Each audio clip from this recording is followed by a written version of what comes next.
Fils et du Saint-Esprit. Amen, grande joie d'être là avec toi en ce jeudi 21 mars. Et on s'approche de la fin de notre temps de carême. Profitons bien des grâces. Prière, jeûne, sacrifice, aumône, mais surtout les changements intérieurs.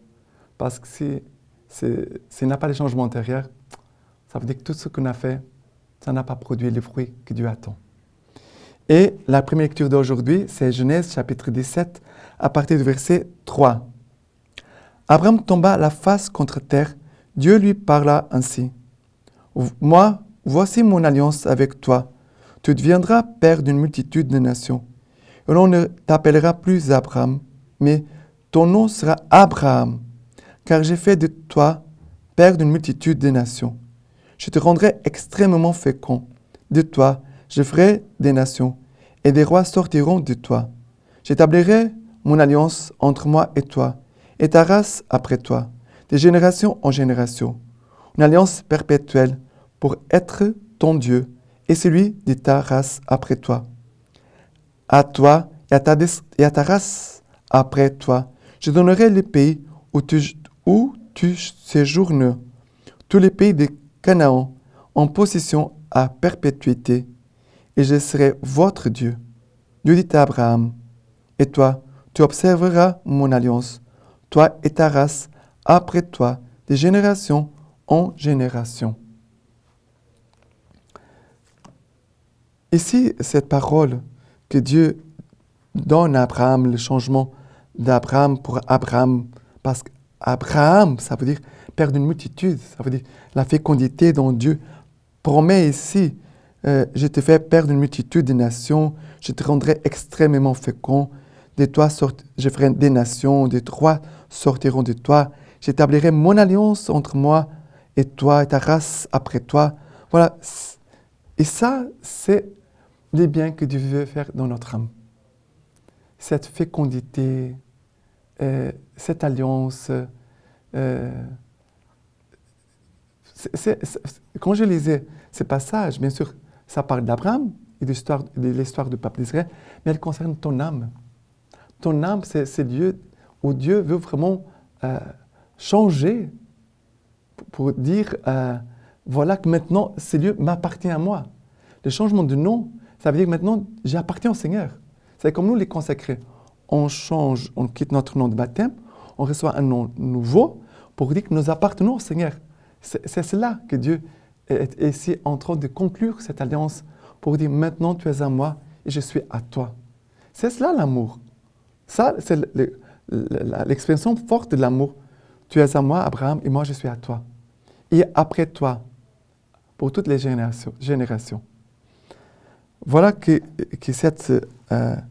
le Seigneur puisse trouver en nous des hommes et des femmes qui observent son alliance. Et toi, tu observeras mon alliance, Dieu dit à Abraham, en verset 9. Et que nous puissions apprendre les autres aussi à faire la même chose. Que nous puissions enseigner les chemins du Seigneur à toutes les personnes qui sont autour de nous. Et le psaume d'aujourd'hui, c'est le psaume 105, à partir du verset 4. Recherchez le Seigneur et sa force, sans relâche, poursuivez sa face. Rappelez-vous quelle merveille il a faite, ses miracles et les jugements de sa bouche. Lignée d'Abraham, son serviteur, enfant de Jacob, son élu. C'est lui, le Seigneur, votre Dieu, notre Dieu. Sur toute la terre, ses jugements. Il se rappelle à jamais son alliance, parole promulguée pour 1000 générations, pacte conclu avec Abraham, serment qu'il a fait à Isaac. Et c'est vrai que cette alliance dont nous écoutons parler ici, avec Abraham, c'est la première alliance que Dieu va faire avec Abraham. Déjà, avec Noé, on pourrait dire, il y a cette alliance que Dieu avait déjà prononcée, mais concrètement, c'est avec Abraham. Et cette alliance, c'est vraiment les prémices de l'alliance nouvelle et éternelle que le Christ sur la croix va établir dans son corps et dans son sang. Ça veut dire que cette alliance que nous allons vivre chaque jour dans l'Eucharistie. Nous ne pouvons pas oublier ça. Cette alliance, nous la renouvelons chaque jour dans l'Eucharistie quand nous recevons le corps et le sang du Christ. du corps et le sang du Christ, c'est le sang de l'alliance et le sang de la nouvelle et éternelle alliance versée pour nous. Et que nous puissions renouveler aussi notre alliance avec le Seigneur pour demeurer fidèles au Seigneur chaque jour jusqu'à la fin de notre vie. Et l'évangile d'aujourd'hui, c'est Jean chapitre 8 à partir du verset 51. En vérité, je vous l'ai dit, si quelqu'un garde ma parole, il ne verra jamais la mort. Les Juifs lui dirent, maintenant nous savons que tu as un démon. Abraham est mort, les prophètes aussi, et tu dis, si quelqu'un garde ma parole, ne goûtera jamais de la mort. Es-tu donc plus grand que Abraham notre père, qui est mort? Les prophètes aussi sont morts. Qui prétends-tu être? Jésus répondit, si je me glorifie moi-même, ma gloire n'est rien. C'est mon Père qui me glorifie, lui dont vous dites, il est notre Dieu. Et vous ne le connaissez pas, mais moi, je le connais. Et si je disais, je ne le connais pas, je serais semblable à vous, un menteur. Moi, je le connais, et je garde sa parole. Abraham, votre père, exulta à la pensée qu'il verrait mon jour. Il l'a vu et fut dans la joie. Les Juifs lui dirent alors, « Tu n'as pas 50 ans, et tu as vu Abraham ?» Jésus leur dit, « en vérité, je vous l'ai dit. Avant qu'Abraham existât, moi, je suis. » Ils ramassèrent alors des pierres pour les lui jeter. Mais Jésus se déroba et sortit du temple. Alors, ce temps de carême, ce temps de conversion, doit toucher cette parole qui est connaissance. Jésus dit, je connais le Père. Je ne connais vous. Lui, vous dites,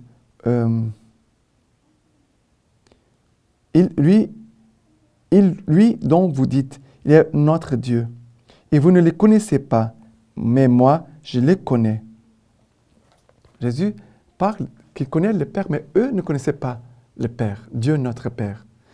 Le chemin de conversion doit nous conduire à approfondir notre expérience de Dieu, notre connaissance de Dieu. C'est là le point plus élevé de la conversion. Ce ne sont pas les choses extérieures, mais l'intérieur. Ton union à Dieu, mais ton union avec Dieu, elle se vérifie, bien sûr aussi, dans la connaissance de Dieu.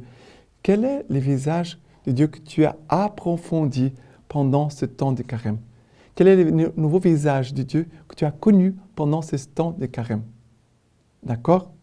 Et aussi, la deuxième chose, c'est que Jésus va dire, avant qu'Abraham existât, moi, je suis. Moi, je suis. Et c'est ce moi dont Dieu avait parlé avec Moïse sur la montagne. Je suis celui qui est. C'est ce moi, je suis, que Jésus va après annoncer, révéler au moment de sa passion, quand les soldats veulent l'attraper. Où est Jésus le Nazaréen? Moi, je suis. Ils tombent par terre parce qu'ils reconnaissent que Jésus-Christ est le Dieu d'Abraham, Isaac, Jacob, de tous les siècles. C'est Dieu qui a cheminé avec le peuple et que maintenant est là, qui va donner sa vie pour nous. Quel amour de Dieu pour nous. Nous ne connaissons pas bien l'amour de Dieu, malheureusement. La lecture patristique d'aujourd'hui